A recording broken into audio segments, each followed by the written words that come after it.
Hey guys, today I am sharing with you my homemade calzones recipe.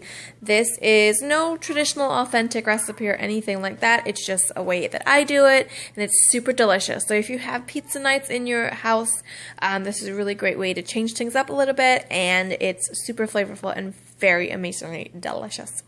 In a bowl here, I have some warm water. I have taken it and I've popped it in the microwave for about 45 seconds.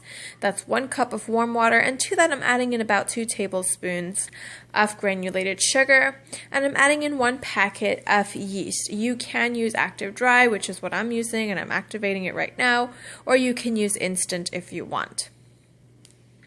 We're going to set that here. I'm going to give it a light mix to kind of get that yeast activated and doing its thing.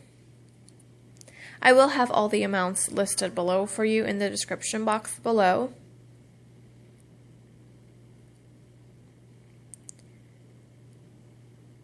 Give that a couple minutes, and after a couple minutes or so, I'm going to add in some oil. I am using some extra virgin olive oil. You can use regular olive oil, you can use vegetable oil, something that's either one of those are what I use for this.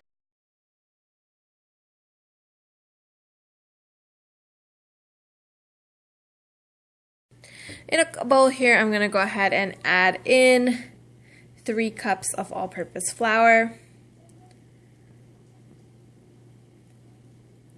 as well as about a teaspoon of salt. I am just grinding in some salt, and this is pretty much all the ingredients that you're going to need for your dough. It's very simple. I'm going to go ahead and mix together my flour and my salt to incorporate it. And then I'm going to go ahead and add in my yeast, water, and oil that have been sitting for about 5 to 10 minutes or so. We're going to start to incorporate that together. When it's mostly incorporated, I'm going to switch over to my hands. So I'm going to clean my spoon off. Get all of that out of there. I'm going to bring my dough in together with my hands and then plop it onto my counter. Make sure and get all of the flour and everything off the sides of your bowl. Now we're going to start kneading this. I'm going to bring it all in together so it's more one, and then I'm going to take the back of my wrist and start pushing out on my dough to knead it. So I'm just taking the back of my wrist here. I say this in all of my dough recipes, but you're going to take the back of your wrist, push out on the dough, and we're just going to be turning as we knead this. So I'm just pushing out, bringing the dough back in, and turning as I go. And this is going to be a tougher dough than my usual dinner roll or bread recipe rolls. And since it is a much tougher dough, I like to actually separate my dough into 2 pieces, kind of like just break it in half or cut it in half, and knead each half on its own until it's really nice and smooth. So I do each side for about 4 to 5 minutes until nice and smooth, and then I'll turn them into little round dough balls. Then place them one on top of the next, just to combine both, and then I will knead it together for maybe about another 3 to 4 minutes or so. So after I've kneaded each one, you can do them separately or you can do them all at once. It's completely up to you, but this just makes it easier for me since I am doing this by hand. I'm forming this into a ball, shaping it into a nice ball. It's nice and smooth. I have my bowl here that I just had all my flour and everything. I'm using the same bowl. Why dirty another dish? I'm going to use my hands to rub the oil all around the bowl, as well as get some of that oil on the dough itself. Take my dough ball and plop it in the bowl, and then just turn it around to make sure all sides are coated with the oil. Cover this up, and this is going to sit and rest and rise for about an hour or so until doubled or tripled in size. So in a small saucepan here, I have some tomato sauce. It's probably about a cup or so of tomato sauce. And to that, I have some fresh basil leaves here that I'm just rolling up, and I'm going to mince these really fine. You can use dry basil if you want, but I just had fresh on hand, and fresh has such amazing flavor So if I ever have it on hand and I'm making any kind of pizza or whatever, I'm going to use the fresh one because it's so much better. So I'm going to add in my basil. I left some bigger pieces, some smaller pieces, because again, it has such wonderful flavor. I'm going to add in some salt and black pepper. There we go, salt and black pepper. That was some Coke, but you don't add Coke. Anywho's. Now we're going to go ahead and add in some granulated sugar. You definitely want some sweetener, some sweetness in your tomato sauce to balance out the acidity. So that's just about a tablespoon of granulated sugar. I will have all the amounts listed below for you in the description box. And I'm adding in some dried Italian seasoning. Now to this, I'm going to go ahead and grate in some garlic.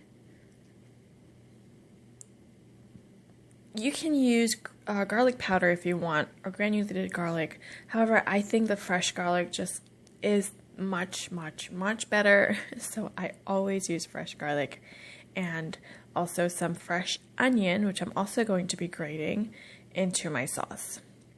So 3 cloves of garlic,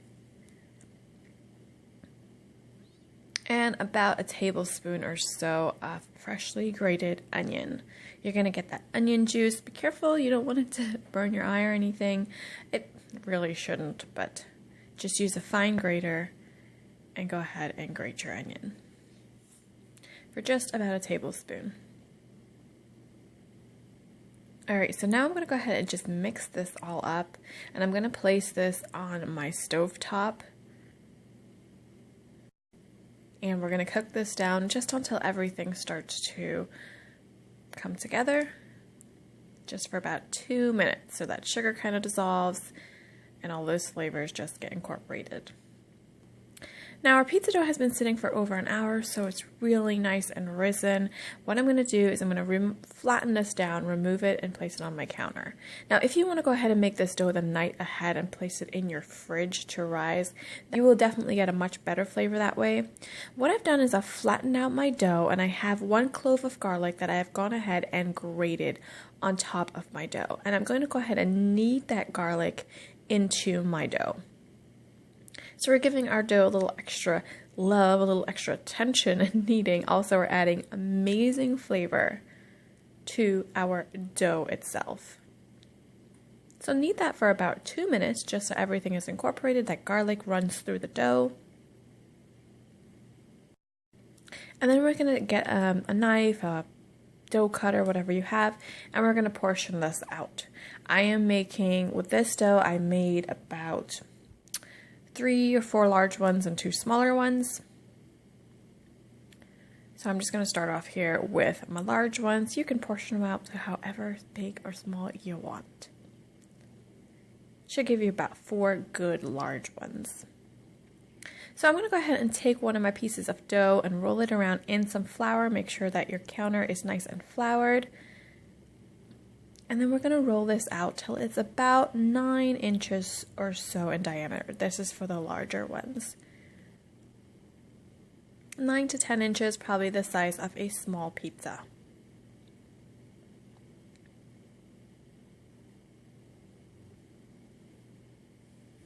I'm turning it and I'm flipping it as I'm going, making sure that both sides are getting rolled. My oven is already preheated to 450 degrees. You want to make sure that your oven is nice and preheated for at least 15 minutes before you pop these in. Now, what I use here is some cream cheese. I'm going to take about a tablespoon or 2 tablespoons of cream cheese and spread it on one side of my dough. Now, traditionally, what they'll use is ricotta. We are not huge ricotta fans in this house, so I am using cream cheese. If you want to go ahead and be traditional and use ricotta, that's perfectly fine. I know some people love ricotta, some people don't. So it's completely up to you what you want to use, but the cream cheese, oh my goodness, it adds a tangy, sweet, creamy flavor to it. Now here I'm adding to tomato sauce. And we're just going to go ahead and place some of that tomato sauce on top. I'm using about 2.5 tablespoons. You don't want too much so that it oozes out the side. And I placed on top some pre-grated mozzarella cheese. I am using the whole milk mozzarella. If you want to use the big nice block to get really extra creamy melted cheese, go right ahead. And I'm topping it with some pepperoni. You can go ahead and use whatever toppings you want. I am sealing the edges and folding the dough in over itself. You can get fancy and kind of like crimp this with your fingers, but I'm just doing it easy and rolling it up. Placing 3 little strips of slits with my knife on top so that the steam can escape.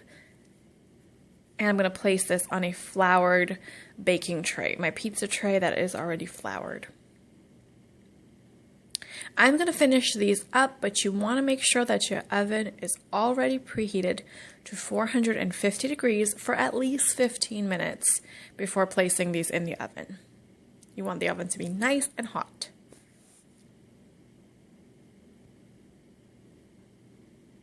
It doesn't matter which order you put the cream cheese or tomato sauce. You can just add little dollops of the cream cheese on top like I'm doing here.